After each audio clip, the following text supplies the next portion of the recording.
வணக்கம். முதல்ல காலதாமதத்துக்கு மன்னிக்கணும். நிறையா பஞ்சாயத்துகள் நடந்து போச்சு நடுவில்.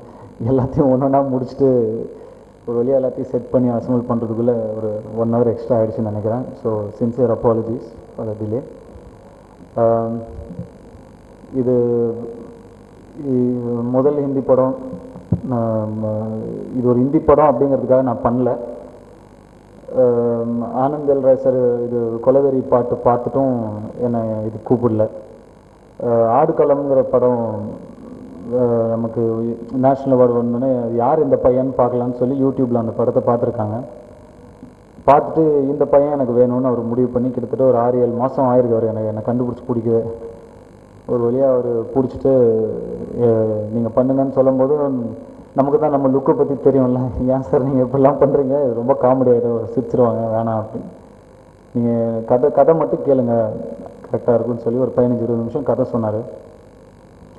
அவர் கதை சொன்னதுக்கப்புறம் புரிஞ்சுது எனக்கு, சரி நம்ம ஊரில் என்ன பண்ணிட்டு இருந்தோமோ அதே பண்ணுறதுக்கு தான் இங்கேருந்து அங்கே கூட்டு போகிறார் அவர் அப்படின்னு புரிஞ்சுது. எனக்கு என்னுடைய கம்ஃபர்ட் ஜோனில் இருந்தது ஃபுல்லாக. சரி, ஓகே பண்ணலான்னு எடுத்த ஒரு முடிவு தான். இன்னொரு கதையாகவும் இன்னொரு படமாகவும் பண்ணுறேனே தவிர இது ஒரு முதல் ஹிந்தி படமாக பார்க்கல. இன்னொரு படம் எனக்கு, அவ்வளோதான். 26வது படமாக பார்க்குறேன், அவ்வளோதான். மற்றபடி இது எந்த வகையிலையும் எனக்கு ஸ்பெஷல்னு தனியாக கிடையாது. ஒரு தமிழ் படம் எனக்கு எவ்வளோக்கு எவ்வளோ முக்கியமோ அதே மாதிரி தான் எல்லா படமும் எனக்கு ஒரே மாதிரி தான் முக்கியம். மற்றபடி எனக்கு வேறு இப்போ ஜான் மகேந்திரன் இந்த படத்தை இப்போ தமிழில் மொழிபெயர்த்திருக்கிறாரு. ஸோ இது நம்ம ஊரில் இருக்க நம்ம ஆடியன்ஸ்க்கும் இந்த படம் போய் கரெக்டான முறையில் சேரணும் அப்படிங்கிறதுக்காக இந்த படத்தை நம்ம இப்போது தமிழ்லேயும் வருது.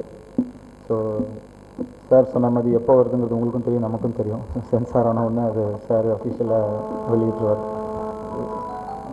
வேறு ஏதாவது நான் சொல்லணுன்னா நீங்கள் என்னை கேட்டிங்கன்னா நான் சொல்லுவேன். ஏன்னா எனக்கு வேறு என்ன சொல்கிறதுன்னு தெரியல. என்னை தவிர இங்கே யாருக்குமே தமிழ் தெரியாது. அதனால் நீங்கள் கேள்வி கேட்டு அவங்க பதில் சொல்கிறது பெட்டர்.